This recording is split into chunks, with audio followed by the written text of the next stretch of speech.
The subject I am interviewing is met deep beneath the undercity of Imperial City. Near as I can tell, I am at least 20 meters below what the most generous estimates of the deepest part of the undercity are. I am escorted by hunter elites in the most powered armor that the MSU can provide. The elevator I step out of has at least 30 more floors listed below where I get off from. The hallway I walk down is full of sterile tile. The lights above flicker in a frequency too fast for most people to notice, but it's slow enough to nauseate me. As I walk down the hallway, I pass by rooms that don't even have doors mounted in their doorways. Even without doors, the rooms are being constructed or used. Pass by rooms full of MSU scientists talking with engineers and foremen about the newest construction or newest project in the complex. I also pass by MSU scientists discussing strategy and security with hunters. Even the snippets of information I hear just by passing by are probably enough to pay off my bounty and the bounties of all of my friends. But they have nothing to fear about me giving away secrets. I am experienced in knowing what stories are meant to be shared and what stories need to be a surprise. I am fairly certain this project is done without the Emperor's knowledge, but that doesn't mean it is done to the ignorance of the government. Pass by stone-faced people who wear purple ties, cravats, purple jewelry, and even a few who have purple jackets. A few make eye contact with me and they see my own personal escort, and they are reminded that the guards aren't there to keep them safe from me. They're there to keep me safe from them. There is no need to tell the politicians in purple not to tell the Vigiles Urbani where I am. To tell the Vigiles is to expose themselves and their role in the project, and I will be long gone before the Vigiles can even attempt to find this facility, and the Emperor is not above imprisoning his own family for wasting his time. So I pass the politicians in silence while I commit their faces and names to memory. No one knows when I will need the story, the connection, or the blackmail. When I arrive in the room where the subject is one of the few rooms in the facility that have been fully furnished. An office room with a few desks, computers with access to outside internet, a functional sink, and even HVAC. I sit across from the subject and I shake their hand. Even in this room, they wear a hard hat, an orange vest, and other PPE, likely a habit from a lifetime working in construction, repair, and scouting. I will not disclose their name nor any other identifying information. Unlike me, they are vulnerable, and capturing them outside of the facility can stop their project. Still, though, they are happy to share information about the fine art of finding or even making safe houses for groups like the MSU, Hunters Guild, Vanguard, and various governments. There's a few rules in this job if you want to keep yourself safe and sane. But before we get into the rules, you have to make sure you understand what it is I do. When you imagine a safe house, you probably imagine a cabin in the middle of the woods or an isolated house in the sticks surrounded by dozens of guards in black, hack-sharp suits, speaking into their wrists while guarding some whistleblower or celebrity. And while those safe houses do exist, and I do make money building such safe houses, the real joy in creating a safe house exists in building a safe house or shelter in places that people don't even expect. And in fact, I'll start right there. The difference between a safe house and a shelter. Safe houses are smaller, usually not built to house more than a dozen people. Shelters are bigger, usually built to hold hundreds or even thousands. And I've worked on some that are built for hundreds of thousands. Safe houses are built to be discreet and hidden in the world around them. Shelters are built to be obvious and easy to find in even the worst disasters. Safe houses are private, known only to a few people or maybe a single organization. Shelters are, at least ostensibly, meant to be public and accessible to everyone, regardless of affiliation during a disaster. Whether or not the safe house stays private and whether or not a shelter remains open to the public during a disaster is not my job to enforce. I find them, I fix them, I build them. That is where my job starts and where it ends. If I start thinking about what I am building is going to be used, it will drive me nuts. And that is why I have the first rule. Don't ask why, only ask how. I have powerful clients that get on the news when they are seen in public, powerful clients who could bankrupt me with a phone call, powerful clients who don't follow the laws follow them, powerful clients so powerful that the public have never even heard of them. And when you get a client who hands you a check with more zeros than you can count, if they even bother giving you a number, you choose your battles when asking them questions. I had a client who was a fast food magnate, someone never heard of, but who was on the internet. He wanted a personal safe house built beneath his mansion in the Sunset Republic. Relatively easy job, 200,000 square meters, 3 floors, geothermal power, heated floors, air scrubber, HVAC, Wi-Fi in every single room, and a single entrance door that was from an old bank safe. And none of that was the weird part. It's difficult to get reliable Wi-Fi underground, but with magnate money, it was a drop in the project's budget. And quite frankly, unlikely to hit the Sunset tabloids even if they did find out. Weird part? The kitchens. Every single floor of his 3 floor shelter was required to have a fully functional fast food kitchen. And by fully functional, I mean fully functional. Grease trap, fridge, freezer, ice cream machine, stove, deep fryers, food warmers, drive-through window, and even a credit card machine and cash register. I didn't ask him why. The only thing I asked him was how many food laws he wanted me to follow. He wanted me to follow all food safety laws, and even the franchise rules. So basically, I had 3 different functioning O'Daniels in this magnate's personal shelter. It was built to withstand an invasion from the Triple Alliance and a zombie attack at the same time, while also keeping a family of 4 comfortable, and also sustain at least 3 dozen employees working in those O'Daniels. He wasn't even an O'Daniels magnate.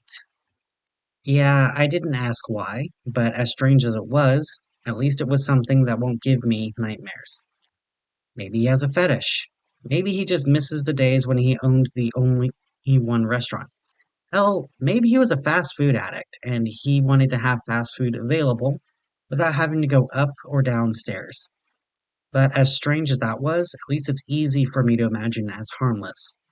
Others are harder to justify as harmless.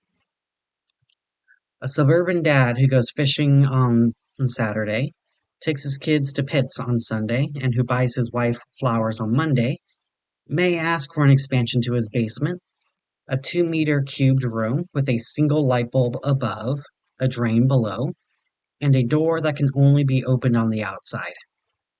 You don't ask him why, you ask him how strong the light bulb should be, how deep the drain should be, and how strong the door should be.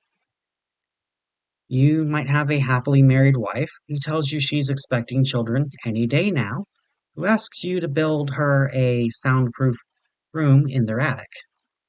A room with no windows, no lights, and soundproofing should be strong enough that she should be able to scream without being heard. And that door should only lock on the inside. You don't ask her why, you only ask her how she wants airflow to get in the room. She doesn't want airflow. Someone may ask you to turn their basement into a family room. Easy enough, but then they ask you to make sure the central rafter is reinforced because it needs to hold the weight of at least 6 people hanging from it.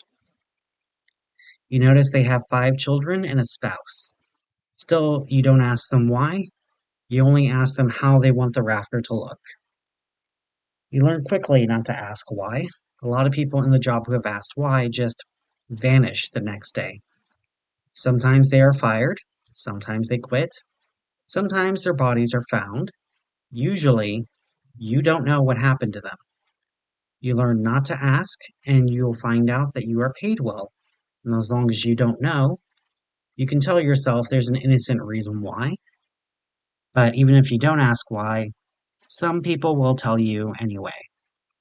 That leads to the next rule, a rule I am technically breaking right now. Respect your client's privacy and secrecy. I have heard enough confessions from my clients that I think I am an honorary priest by now. If not, I should be soon. Now, layers are the bread and butter of my construction company. Hell, some days I think we have more layers than schools in this country.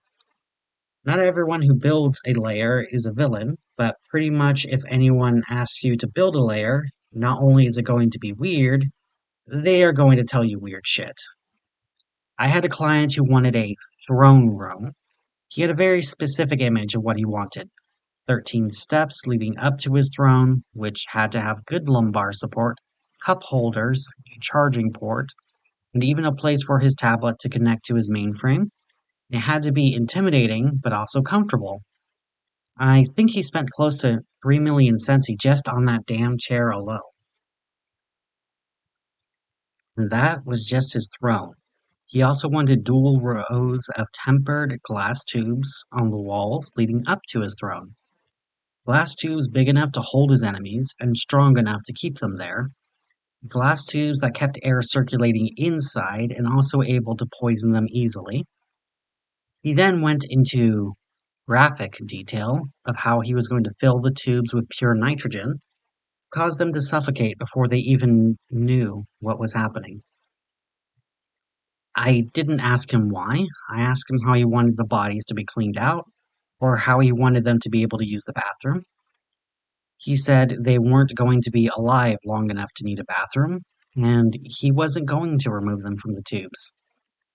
He was going to let them rot in their tubes, dumping in more bodies to rot among their bodies.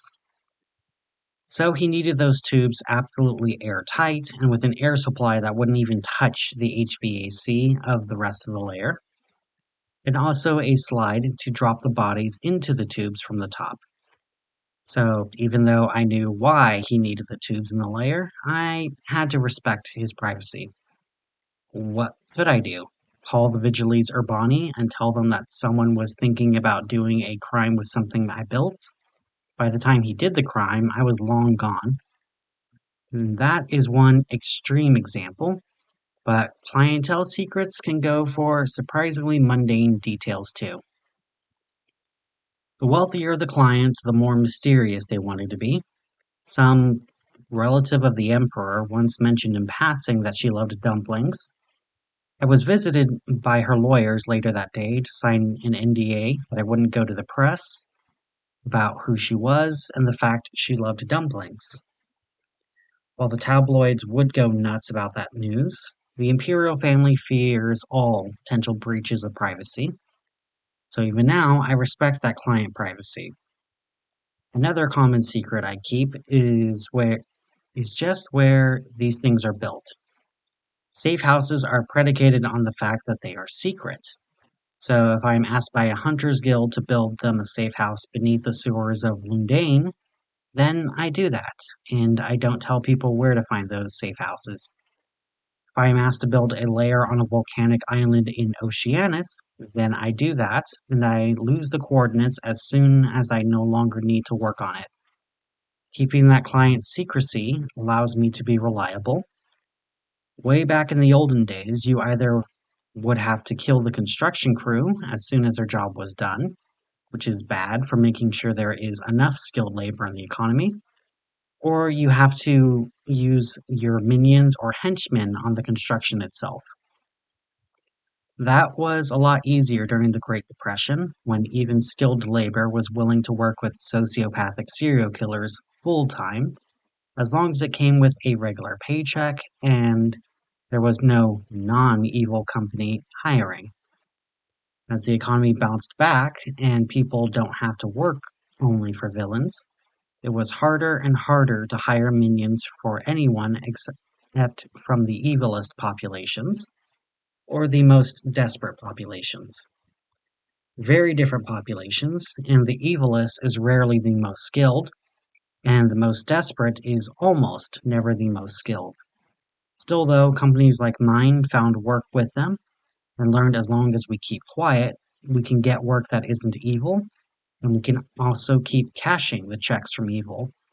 But you'll notice that when economy is booming, there is less work requests from villains, and when the economy drags, then suddenly my crew is a lot more discreet about who their checks are signed by. Which leads me to my next rule. Always get paid and have your pay negotiated ahead of time. Honestly, this rule is a holdover from my grandfather's day, but it is an important rule. So important, it was his first rule. He did his construction work during the Great War. He was lucky enough to be the right amount of talented to not get drafted to the front, and not so talented he was recruited into the engineering corps. Most of his competition was drafted or recruited, so suddenly he found himself in high demand. He was even the first construction company at the time to recruit women because the strong men could be drafted quicker than he could get any meaningful work from them. But he was also a fair man who would pay his crew at the end of each week, and if a crew member died during the week, he would give their check to their family before that was required by law. The problem, though, with paying weekly is you have to pay before you, yourself, get paid. And if the rich asshole who paid you to dig his pool decided he didn't want to pay after the pool was dug, you were in debt. Because you had to pay for the tools, had to pay the crew, pay the gas, had to pay for the sunblock, even have to pay for lunch and your parking space. And if the asshole doesn't pay, my grandfather was still on the hook for the payment. Police might not care about protecting little fish like my grandfather from the big fish, but they would absolutely turn on him if he was reported for stiffing his crew. So, after the third time he was screwed out of his pre-negotiated payment, he sought help from a fancy law agency in Swamp City, Jade, Raquel, and Themis. He asked them for help in drafting contracts that would make sure his clientele would pay up, even if they tried to stiff him. They agreed to help him. And now he comes back from JRT, a stack of contracts that requires the pay from the client to be negotiated beforehand. The contract says how much work the company is expected to do and when they are expected to finish, with bonuses for every hour ahead of schedule the project is finished, and the penalties to pay for every hour behind schedule when the project is finished. So far, a pretty standard construction contract. Even those construction workers who work pouring cement all day get bonuses for finishing work early. What makes these contracts special is there's also a date or dates when the payment is expected to be paid to the company. And in this case, if it isn't paid, JRT collects collateral that is listed on the form. Collateral that is always pre-written on the form when offered, even though no one writes the collateral on the form. And in cases where the client doesn't pay, then JRT cuts a check to the company in the amount promised on the contract, and JRT collects the collateral from the client. For a lot of the poorer clients, the collateral is stuff like a percentage of assets, such as houses, cars, businesses, things like that. I don't know how they do things like remove 10% of a house overnight or make a car disappear 50% of the time, and I really don't want to know what they do. That makes every employee in the business forget 90% of their work hours, but that is only for the poorer clients. Clients who are more stable, not rich, but more stable, have to put up entire assets, their entire car, their entire house, all of their business, things that can bankrupt them if lost. Something they'll definitely feel, but usually not something life-threatening. Then rich clients, those who got rich by screwing everyone around them have to offer more personal collateral. The kinds of things that if you lose it, it makes you feel like life isn't worth living. I knew someone who had their sleep as collateral. They didn't last 3 days before they cut a check to JRT to have their sleep restored. Another client had their firstborn child as collateral. They didn't have children at the time, so they thought they outsmarted JRT. It was years later, after trying countless times to get pregnant, they realized they could never have any children, because any child they would have would be their born child. So every adoption, every IVF, every attempt at having a child failed. By then, it was too late to negotiate with JRT, because that is the beautiful exit clause of these contracts. If they decide they need their collateral back, JRT would give them 30 days to pay the money they agreed to pay to JRT, and the collateral would be returned. 30 days to undo your mistake, and if you waited too long, well, I don't know what JRT does with the things they collect, but I know they don't give it back, and that they don't give it away. The wealthiest clients, the ones that money isn't even a thought in their heads, would have the most esoteric collateral I've ever seen. Things I don't think anyone could live without. I have seen collateral listed as souls, hearts, their internal organs, their nations, their power, their lives, their legacies, and in one especially odd example, their breath. Thankfully, I have never had a client with this level of wealth ever not pay me on time. So I don't have to hear about how to collect a heart when you don't have one. And that practice was established in my grandfather's day, and I continue it to this day. Every month I drop off contracts that were signed to JRT, and they give me unsigned contracts. As far as I can tell, they have never asked for money from us. They only ask to keep the collateral of delinquent payers, and I am happy to keep it that way. I have read the contract of what we owe them if we don't let them keep the collateral, and trust me when I say there are worse things that can be lost than a soul. And that leads me to my final rule. Understand what you are building before you build it. If you don't understand what the client is asking for, you have to clarify what they're asking for before you get started. Now, building codes can get pretty specific about what you're building. An above-ground pool has different codes from a pool built in the ground. A pool built on top of a skyscraper is different from a pool built in a basement. Those are just pools. Imagine something as complicated as a military fueling station or a microwave satellite complex. So you understand what they are asking for, and you have to understand where you are building it. There was one time I was asked to build a safe house in a subway, but the client was very specific. I couldn't do any excavation. I had to build the safe house in a pre-existing room. I think it was a break room for maintenance workers once upon a time. And when I went down there, it was basically mold, rusty lockers, and a hole in the ground where the bathroom used to be. Client wanted a space where someone could comfortably live alone for months or even years without needing to come back up to the surface. So the first thing we had to do was clean the space, rebuild the bathroom, get special lamps to simulate sunlight, tap into hard lines for internet, and make sure it had power for a place for a hydroponics garden. Client fucking loved it. Asked us to build over a dozen more across the continent. I don't know whether they were growing drugs, making an outpost for Mausers, establishing a number station, or maybe he just wanted a private spot to get away from the city while in the city. And that was a small-scale safe house. I wasn't lying when I said I had clients who wanted me to build military bases and research facilities.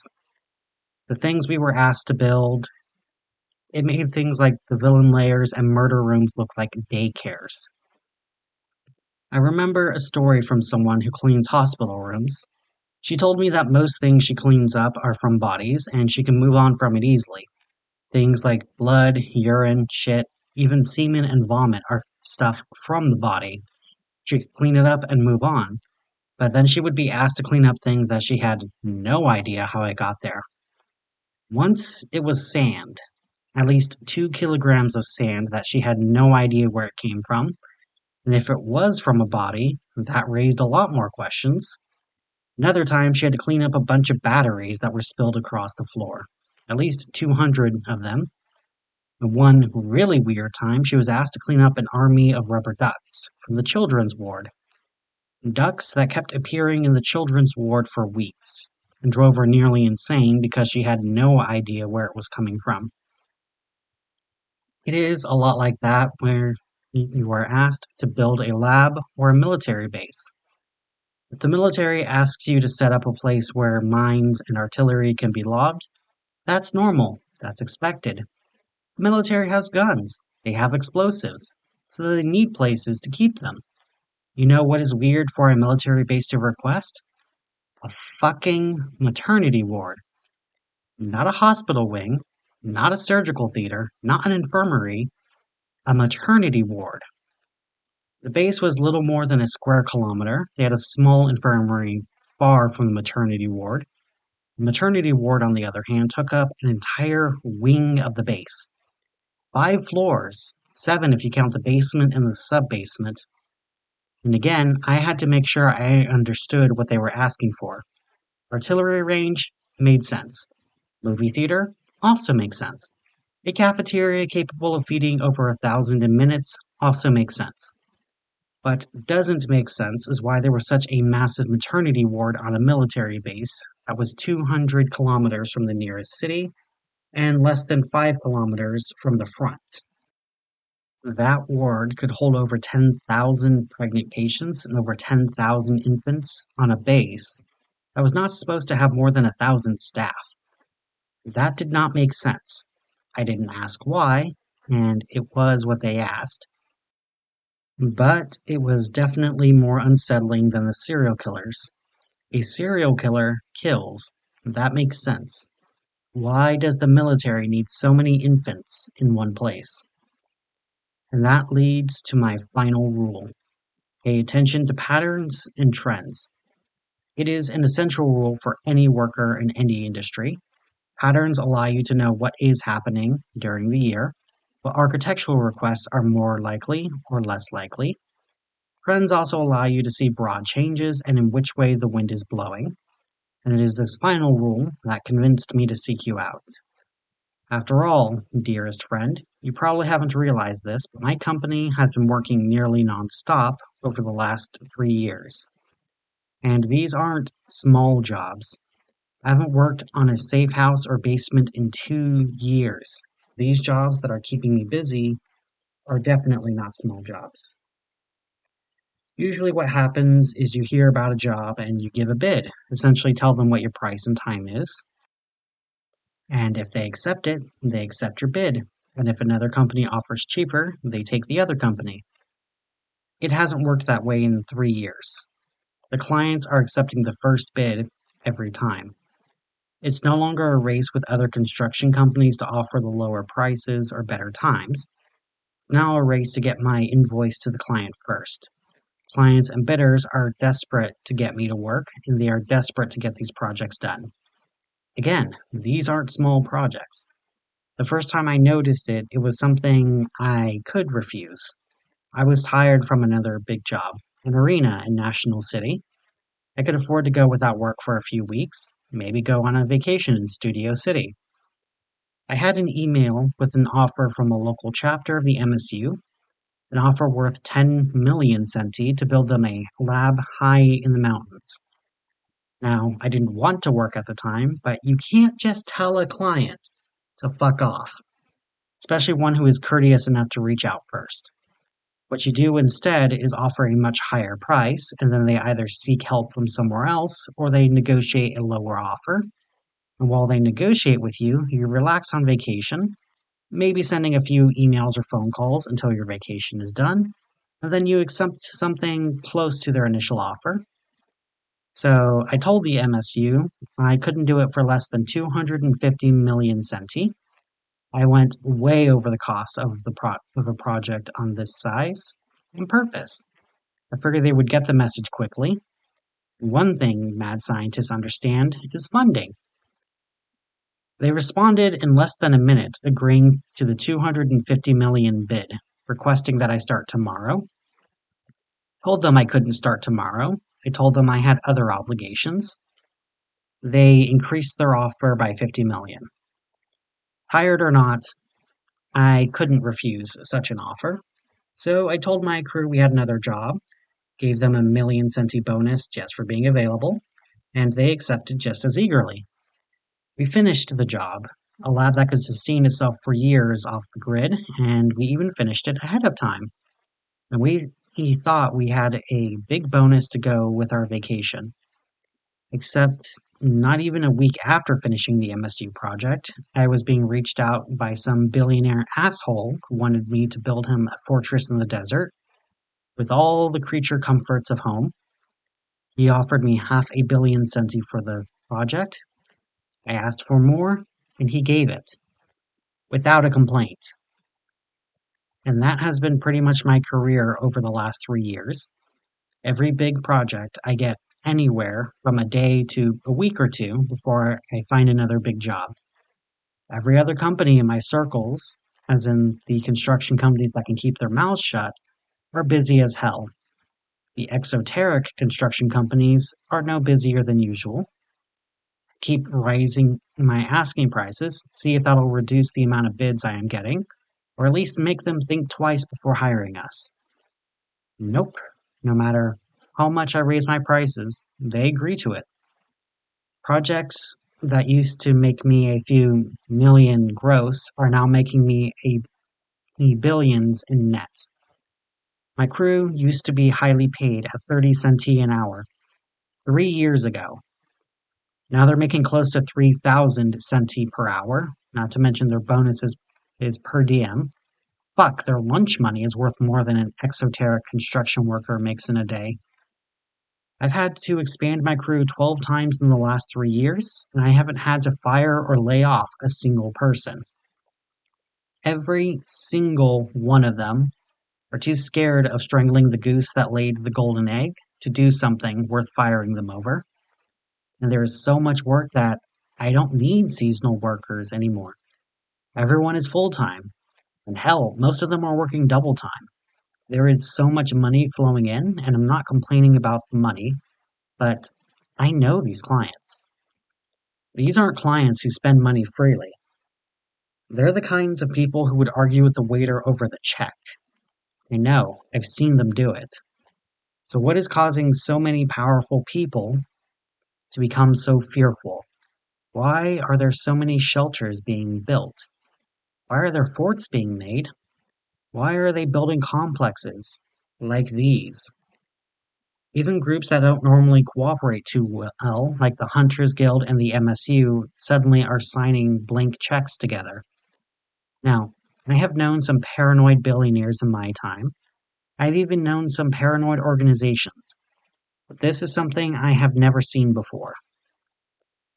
These are some of the most well-informed, well-connected, and powerful people in the history of the planet. So what is it that they saw 3 years ago that is causing them all to run scared? What do they think is coming that they're willing to bankrupt themselves to build these places? And why aren't they telling anyone else about it? I speak some more with the subject. They tell me the reasons they continue this work despite being so wealthy they can retire is because they aren't just working for themselves. They are pouring their billions into their children and their future, and it is also their lives that persuaded them to talk to me. It's easy to keep looking the other way when it's just their life at risk. When it's their children, on the other hand, they're only 6 and 5 respectively. Seeker wants them to live a better life than they did, to not know struggle like they did, and to still have a world when they grow up. Seeker doesn't know what this event that the powerful are seeking to shelter from themselves is. Even if Seeker bends rules, they are not willingly breaking them entirely. Seeker is fairly certain that their powerful clients weren't the ones who caused the event because of the way they kept referring to the event as something that occurred far away and is approaching. Seeker does have one very interesting piece of information for me that I can use. A folder from one of their present clients who left it at the site. The language on the front of the folder and inside of the folder is one that neither Seeker nor any other crew speak. I recognize it as an archaic form of hidden speak, the language used by the Hidden, the cultists who follow the beliefs of the eldritch gods like Cthulhu and many darker entities. I can read some of it, but it does cause my head to ache as I read it, a side effect of being an outsider to the Hidden. I can translate a few words on the documents inside of the folder. You don't build an ark after it rains. Black Moon Prison.